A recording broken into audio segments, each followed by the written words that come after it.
हाँ hello student, good morning बच्चों। तो हम इलेक्ट्रोस्टैटिक्स के अंतर्गत पढ़ रहे थे इलेक्ट्रिक फील्ड इंटेंसिटी के बारे में, ठीक है। तो कल हमने इलेक्ट्रिक फील्ड इंटेंसिटी की शुरुआत की थी और इलेक्ट्रिक फील्ड इंटेंसिटी से रिलेटेड बेसिक बातें की थी। इलेक्ट्रिक फील्ड इंटेंसिटी की डेफिनेशन क्या होती है, यूनिट क्या होती है, डायमेंशन क्या होती है, इलेक्ट्रिक फोर्स का फॉर्मूला है बराबर QE क्या होता है, उससे रिलेटेड हमने कुछ क्वेश्चन भी किए थे बच्चों। आज हम पढ़ने वाले हैं पॉइंट चार्ज के कारण इलेक्ट्रिक फील्ड इंटेंसिटी, ठीक है ना। तो अपन देखें पहला टॉपिक क्या है। पहला टॉपिक लेते हैं हम लोग। पहला टॉपिक हो जाएगा कि electric field intensity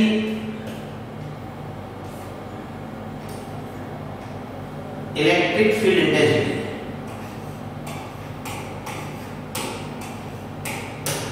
electric field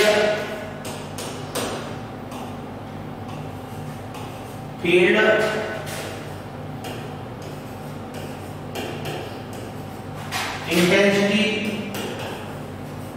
electric field intensity due to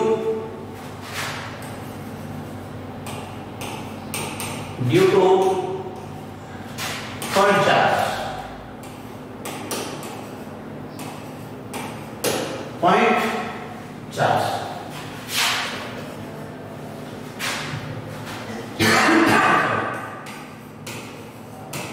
due to point charge, electric field intensity due two point charge. Point charge की वजह से बच्चों हम इलेक्ट्रिक फील्ड इंटेंसिटी फाइंड करना चाह रहे हैं, ठीक है। अब ये जो इसका जो रिजल्ट आएगा उसको अपने को याद भी रखना है कि पॉइंट चार्ज का इलेक्ट्रिक फील्ड इंटेंसिटी का फॉर्मूला क्या होता है, ये अपने को आगे भी काम आने वाला है, इसलिए इसके रिजल्ट को भी हमें याद रखना है भी। तो देखते हैं हम लोग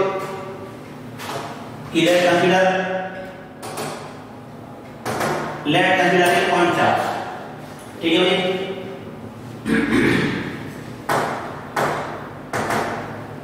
late consider a point charge. बच्चों ये पॉइंट चार्ज है और इससे कितनी डिस्टेंस पर, इससे हम ले रहे हैं r डिस्टेंस पर कोई पॉइंट P ले रहे हैं। इस r डिस्टेंस पर कोई पॉइंट P ले रहे हैं, वहां पर हमें इलेक्ट्रिक फील्ड इंटेंसिटी फाइंड करनी है। तो ये देखो ये है चार्ज कैपिटल Q और यहां पर हम इलेक्ट्रिक फील्ड इंटेंसिटी ले रहे हैं, ये कितना हो जाएगा भी, ये हो जाएगा E vector. Electric field intensity कितनी हो जाएगी, E वेक्टर हो जाएगी। तो अब हम आगे चर्चा करते हैं अपन इलेक्ट्रिक फील्ड इंटेंसिटी कैसे फाइंड करें। इलेक्ट्रिक फील्ड इंटेंसिटी फाइंड करने के लिए बच्चों मैं क्या करूंगा कि यहां पर हमने एक टेस्ट चार्ज को रख दिया है। यहां पर एक हमने पॉजिटिव स्मॉल टेस्ट चार्ज को रख दिया है। तो क्या हो जाएगा भाई, ये हो जाएगा, हम देखते हैं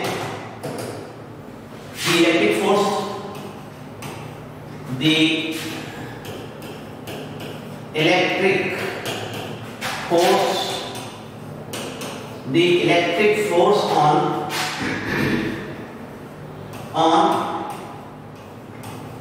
test charge, the electric force on test charge है बराबर क्या हो जाएगा, F बराबर हो जाएगा K Q1 Q2 upon R।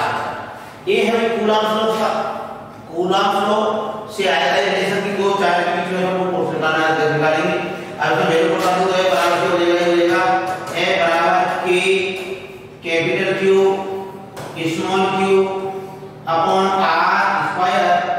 Equation number 1 इसको देंगे इक्वेशन नंबर 1। क्लियर हो ये बात। आफ्टर हम डेफिनेशन से बात करते हैं कि from the definition of electric field intensity,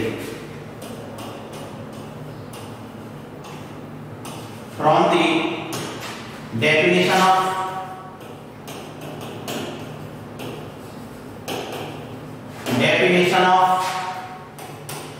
electric field intensity, electric field intensity, field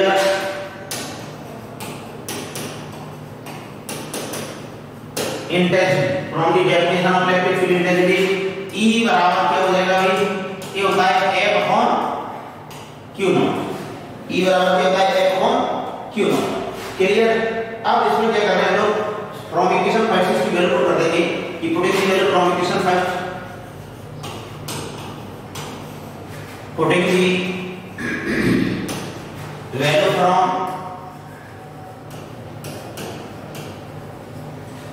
from equation first, putting the value from equation first, क्या हो जाएगा, ये हो जाएगा E equal to K Q naught upon R square upon Q naught, Q naught से Q naught बढ़ जाएगा और फाइनली क्या रहेगा, ये रहेगा भाई E बराबर KQ upon R। क्लियर हो गया तो ये बात, E बराबर KQ upon R स्क्वायर आ गया। चलो अच्छी बात है। अब इसको वेक्टर फॉर्म में लिखना चाह रहे हैं हम लोग। नेक्स्ट लिखते हैं हम लोग कि इन vector form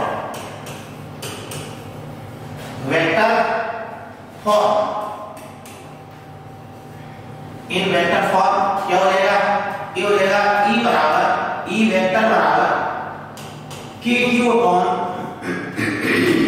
R square into R cap. ऐसा क्या करके लिखा हम लोगों ने, ऐसा करके लिखा देखो R कैप जो है उसमें हम बात कर रहे हैं unit vector, unit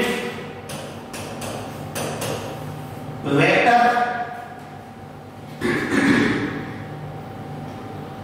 R cap बराबर क्या हो जाएगा, ये हो जाएगा भाई R vector upon unit vector R के बराबर क्या हो जाएगा भाई, R vector upon R।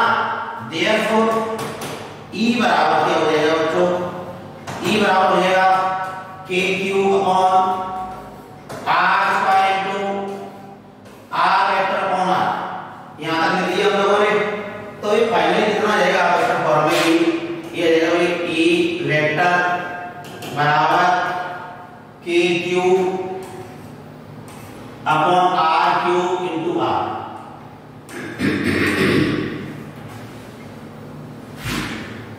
RQ into R, ये वेक्टर फॉर्म हमने लिख दिया है। क्लियर। अब हम बनाना चाह रहे हैं graph between E and R। तो नेक्स्ट देखें बच्चों लोग graph between E and R। तो ग्राफ अगर स्केलर फॉर्मूला बनाना चाहें बच्चों तो स्केलर फॉर्मूला क्या हो जाएगा, सिंपल सा ग्राफ बन जाएगा। देखिए कैसे,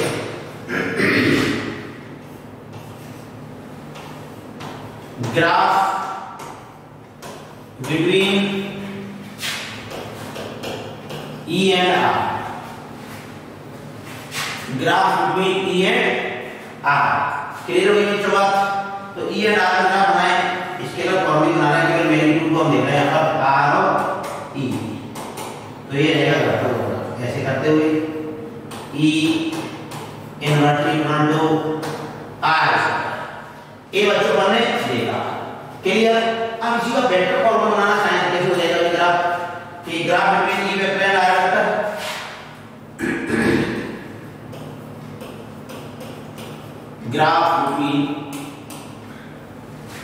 graph between E vector and R vector,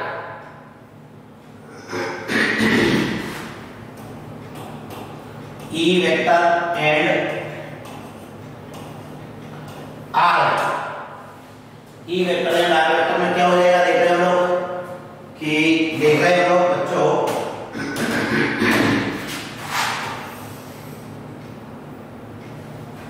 एक है 4 पॉजिटिव चार्ज, यहां पर तो लेंगे 4 पॉजिटिव चार्ज और नेक्स्ट हो जाएगा 4 नेगेटिव चार्ज।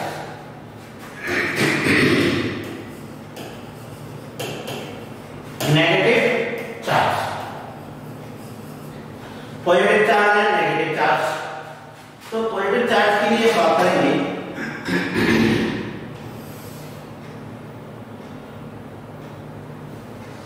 ऐसे करते हुए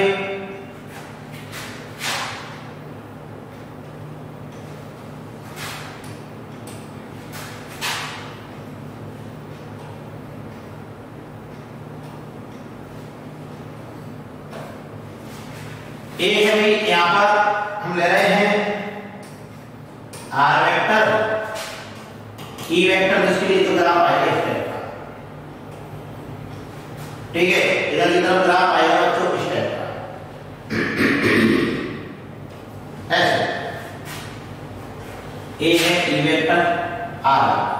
फॉर नेगेटिव चार्ज की बात करें हम लोग कि फॉर नेगेटिव चार्ज की ग्राफ कैसे आने वाला है, तो ये जो ग्राफ है बच्चों, इसकी डायरेक्शन जो है वो अपोजिट होगी। अपोजिट होगी तो क्या देख रहे हैं लोग कि इसकी भी जो ग्राफ आएगा वो ऐसे आएगा,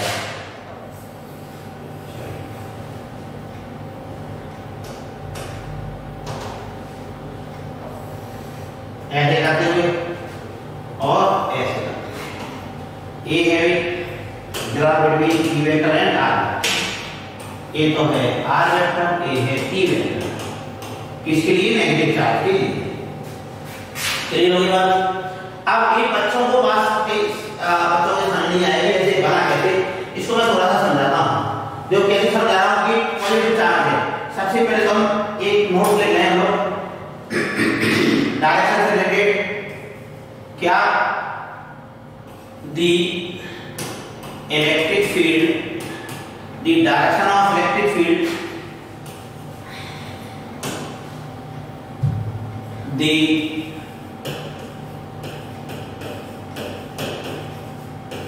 direction of electric field, the direction of electric field due to positive charge, due to positive charge, due to positive charge is radially outward,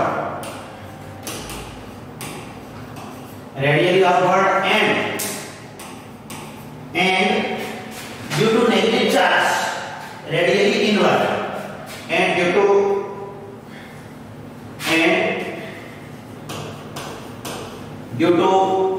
negative charge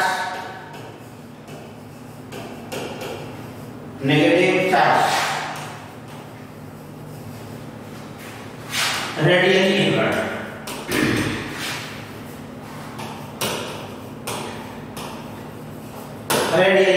ये होता है इस टाइप का हमने देखा डायरेक्शन। ठीक है बच्चों, अब हम आगे क्या चर्चा कर रहे हैं, हम देख रहे हैं इसमें कि सपोज करें ये है पॉजिटिव चार्ज, ठीक है। ये पॉजिटिव चार्ज है प्लस का क्यू, ये है पॉजिटिव चार्ज प्लस का क्यू, ठीक है बच्चों। तो प्लस का क्यू चार्ज है तो इधर की तरफ रहेगी ई की डायरेक्शन, तो ई कैसा है? पॉजिटिव डायरेक्शन में है, और आर भी क्या है? पॉजिटिव डायरेक्शन में है। आर की आप इधर की तरफ देखेंगे, इधर की तरफ चले तो ई की डायरेक्शन क्या हो जाएगी? नेगेटिव, और आर की डायरेक्शन क्या हो जाएगी? तो नेगेटिव। इसलिए E positive, R positive, positive positive के लिए ऐसा होता है, और नेगेटिव होता है ये चार्ज, ठीक है। तो क्या होता है नेगेटिव के लिए? वो देख लेते हैं हम लोग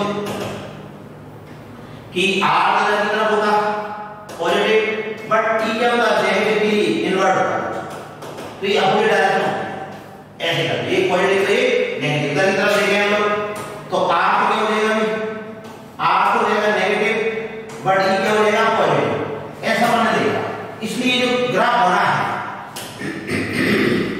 इसलिए जो हमने ग्राफ बनाए हैं बच्चों, एक ऐसे बनाए हैं कि ई पॉजिटिव तो आर पॉजिटिव, आर नेगेटिव तो ई भी नेगेटिव। एक ग्राफ ऐसे बना, एक ग्राफ इस टाइप से बना, ठीक है भाई। अब हम आगे चर्चा करते हैं कि नेक्स्ट हम एक क्वेश्चन लेते हैं, बिल्कुल सिंपल सा क्वेश्चन है। फॉर्मूला में क्वेश्चन है कि find the electric field intensity due to alpha particle,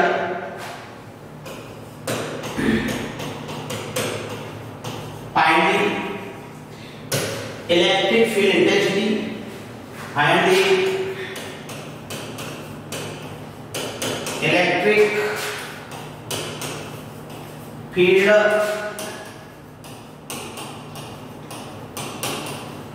intensity, find electric field intensity due to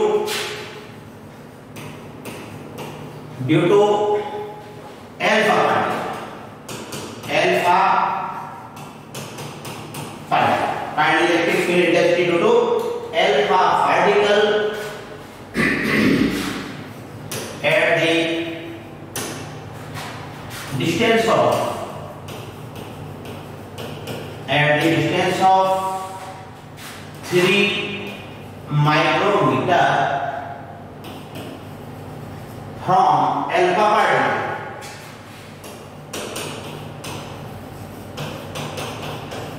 ठीक है भाई, ये अपना देखा भाई कि alpha पार्टिकल के कारण उससे हम कितने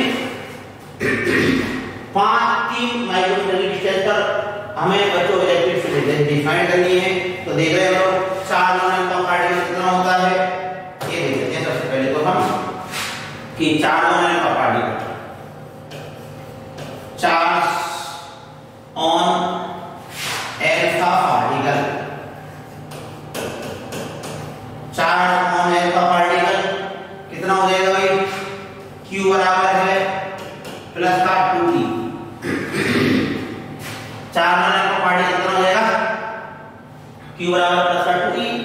ये हो जाएगा 2E के लिए हम बात करें तो 2 into 1.6 2 into 1.6 2 गुणा 1.6 गुणा 10 की पावर माइनस का 19, ये हो जाएगा 3.2 गुणा 10 की पावर माइनस का 19 कूलम। क्लियर होगी बच्चे बात? ये तो है Q अपने को पता होना चाहिए और R कितना है, डिस्टेंस R बराबर है 3 माइक्रोमीटर, जिसको कि हम ले लेंगे 3 तो माइक्रो मतलब होता है माइनस का 6 मीटर, ये है 3 माइक्रोमीटर। क्लियर होगी बात? चलो अच्छी बात है। आपको देना हम आगे चर्चा करते हैं कि पॉइंट चार्ज में पार्टिकल क्या है, पार्टिकल और एलिमेंट नाम से पता चल रहा है। तो अपन देखेंगे कि electric field intensity electric field intensity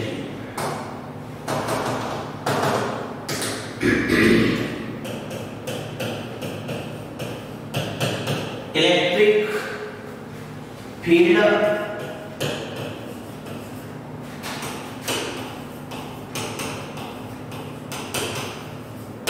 intensity E बराबर ये हो जाएगा बच्चों kQ/R। जब भी हम न्यूमेरिकल कर रहे हो बार-बार ये बोला जाता है स्टूडेंट्स को कि उससे रिलेटेड तो लोग फॉर्मूला जरूर लिखता है, ठीक है, उससे अच्छा इंप्रेशन पड़ता है, अच्छे मार्क्स मिलते हैं बोर्ड एग्जाम में। और भाई जब आगे गलती भी कर देगा तो कैलकुलेशन में तो भी अपने को ज्यादा नंबर का लॉस नहीं होता है, क्या फॉर्मूले में नंबर तो मिल ही जाते हैं अपने को। ठीक है, तो देख रहे हो E बराबर kQ/R हो गया, इसमें मेरे को ढूंढ रहे हैं ये हो जाएगा E बराबर K की वैल्यू हो जाएगी 9 into 10 to the power 9। E की वैल्यू क्या हो जाएगी 9 into 10 to the power 9 into Q कितना हो जाएगा भाई 3.2 into 10 to the power minus का 19 अपॉन R की जगह क्या लिख रहे हैं लोग, R की जगह लिख रहे हैं बच्चों हम 3 गुणा 10 की पावर माइनस का 6 का square.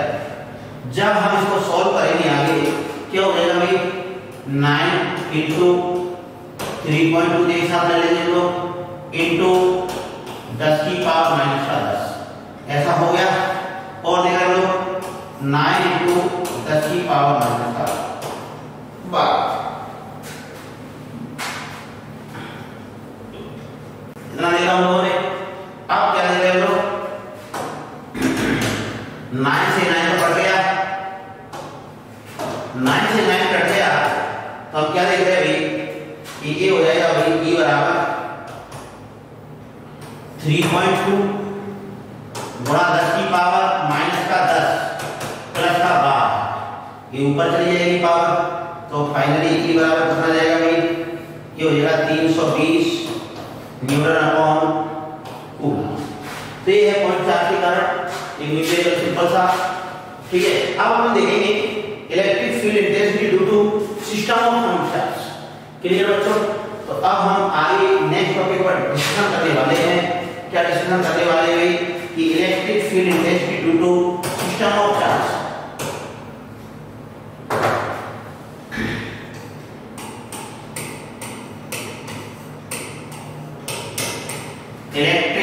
intensity,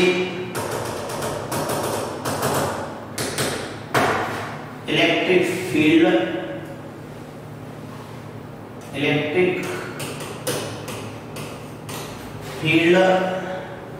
intensity,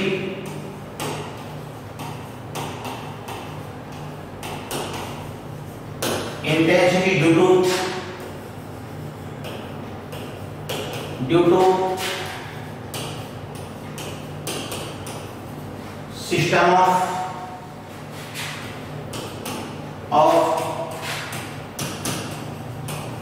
point charge,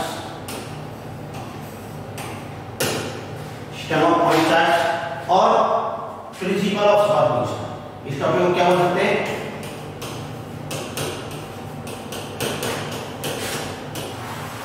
principal of superposition, principal of superposition. ये अभी टॉपिक आप देख रहे हो क्या कि मान लो सपोज करें अपने पास बहुत सारे चार्ज जैसे एक चार्ज लगा लेता हूँ, एक चार्ज हो जाएगा, एक चार्ज हो गया, एक चार्ज हो गया, एक चार्ज लगा लेता हूँ, ऐसे करके डिफरेंट पॉइंट चार्ज है। इस पॉइंट चार्ज की वजह से एक पॉइंट है जहाँ पर हमें इलेक्ट्रिक फील्ड फाइंड करना है। तो इलेक्ट्रिक फील्ड फाइंड कर रहे हैं हम, तो क्या हो जाएगा भाई, इसकी वजह से रेडियली आउटवर्ड होता है। ये अपने देखा पॉजिटिव चार्ज की वजह से इधर की तरफ हो जाएगा, इसकी वजह से डायरेक्शन इधर की तरफ हो जाएगी, रेडियली आउटवर्ड। इसकी वजह से बच्चों डायरेक्शन इधर की तरफ, इसकी वजह से डायरेक्शन इधर की तरफ, ऐसे करते हुए। और हम इसको क्या ले रहे हैं? हम इसको ले रहे हैं ये हो जाएगा Q1, Q2, Q3, Qn। ठीक है भाई, तो देख रहे हो लोग Q1 का मतलब है इसकी वजह से ऐसे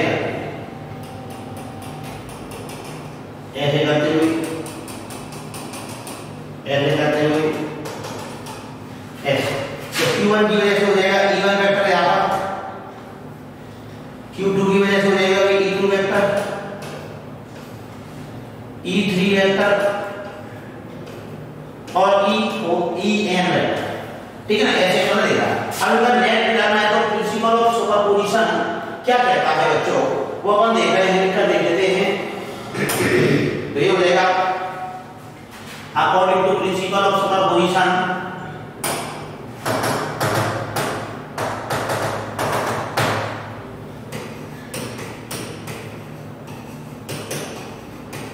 according to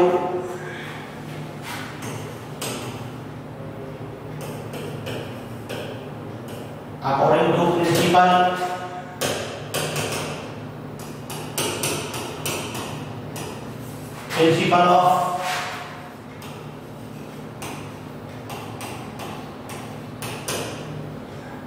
superposition,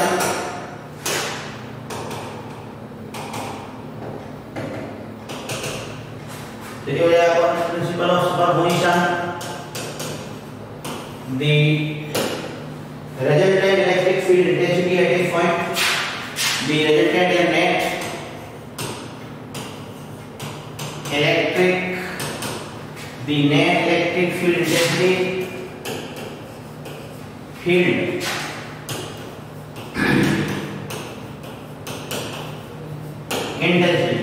the net electric field intensity at a point due to system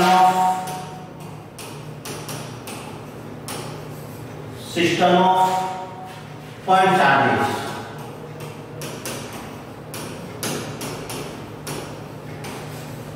system of point charges is equal to the vector sum of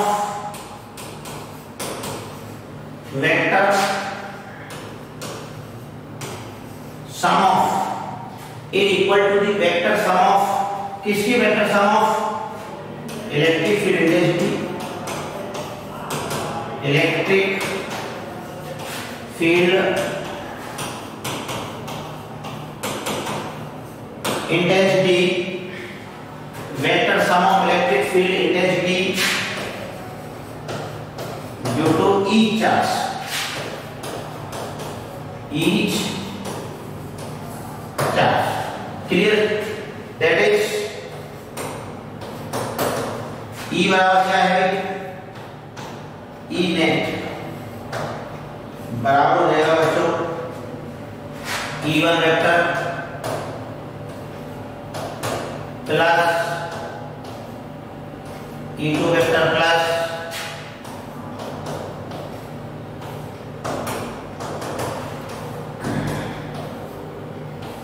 clear हो गई बात?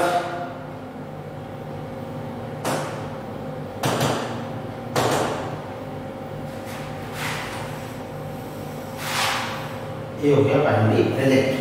तो ये था प्रिंसिपल ऑफ सुपरपोजिशन। इससे रिलेटेड हम करते हैं कुछ क्वेश्चन। तो पहला क्वेश्चन देखते हैं तो कि इक्विलेटरल ट्रायंगल है,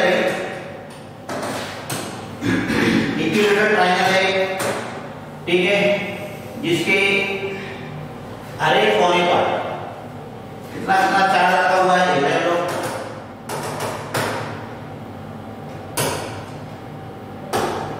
यहाँ पर एक चार्ज है, यहाँ पर भी एक चार्ज है। क्या क्या है चार्ज का मतलब देखते हैं लोग। यहाँ पर है कैपिटल क्यू चार्ज, यहाँ पर कैपिटल क्यू चार्ज है, इसको मैंने नाम दिया ए, इसको नाम दिया मैंने बी, इसको नाम दिया मैंने सी। और ये जो साइड है इक्विलेटरल ट्रायंगल की वो है स्मॉल ए। तो ये क्वेश्चन है find the electric field intensity, electric field intensity at point C, at point C. ठीक है, मतलब सी पॉइंट पर हमें बच्चों को क्या फाइंड करनी है, इलेक्ट्रिक फील्ड इंटेंसिटी हमें फाइंड करनी है। अब ऐसी इलेक्ट्रिक फील्ड इंटेंसिटी फाइंड करनी है, मतलब इसमें हमें को वेक्टर सम करना पड़ेगा। और वेक्टर एडिशन अपन ने कौन सा चैप्टर देखा था, हमने देखा था सुपरपोजिशन, अपन ने कूलम्ब लॉ देखा था, वहां पर हमने देखा था। एक बार देखें हम लोग डायरेक्शन वगैरह बनाया कि ई डायरेक्शन क्या रहेगी, एक पॉजिटिव चार्ज अंदर की तरफ आउटवर्ड ई मान लेंगे, इवन मान सकते हैं इसको, और ये भी आउटवर्ड ऐसे करते हुए। क्लियर बच्चों? अब देखना है इसको क्या कहते हैं हम लोग, मान रहे हैं E1, तो क्या ले रहे हैं बच्चों E1 कितना हो जाएगा, ये हो जाएगा KQ upon A square. Similarly इसकी वजह से E2 बराबर कितना आएगा, यहां पर देख रहे हैं ये हो जाएगा E बराबर KQ अपॉन A स्क्वायर। ठीक है बच्चों, ये जो एंगल है ये 60 डिग्री का, ये 60 डिग्री का है। अब हमें मालूम है, ऑलरेडी हमने पढ़ रखा है कि जब भी जो वेक्टर इक्वल मैग्नीट्यूड की 60 डिग्री पर होते हैं तो उनका जो सम है, वेक्टर एडिशन है, वो √3 टाइम्स हो जाता है।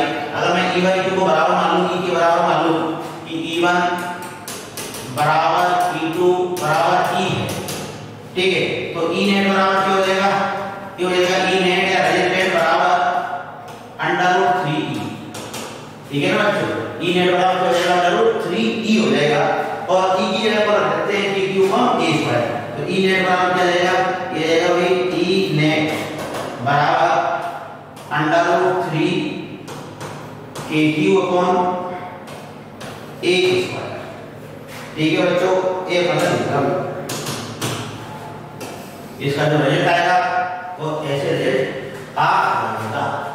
ठीक है, अब हम आगे चर्चा करते हैं नेक्स्ट। एक क्वेश्चन मैं तुम्हारे को होमवर्क के लिए देता हूं ताकि ध्यान रखो कैसे क्या है क्वेश्चन, कि इस बार इसमें इक्विलेटरल ट्रायंगल ही है।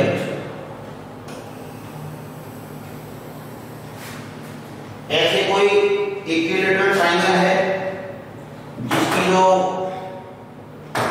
साइड है वो है भाई A, जो साइड है वो कितनी है, ए। यहाँ पर क्यू चार्ज रखा हुआ है माइनस का, यहाँ पर क्यू चार्ज रखा हुआ है बच्चों प्लस का। ए है पॉइंट ए है पॉइंट बी और ए है पॉइंट सी। ठीक है, तो हमें क्या पॉइंट करना है कि electric field intensity at point C students को बताना है। ठीक है बच्चों, तो ये है तुम्हारे लिए होगा। ठीक है, करके देखना और बाकी की बातें हम लोग नेक्स्ट क्लास में करते हैं। Thank you.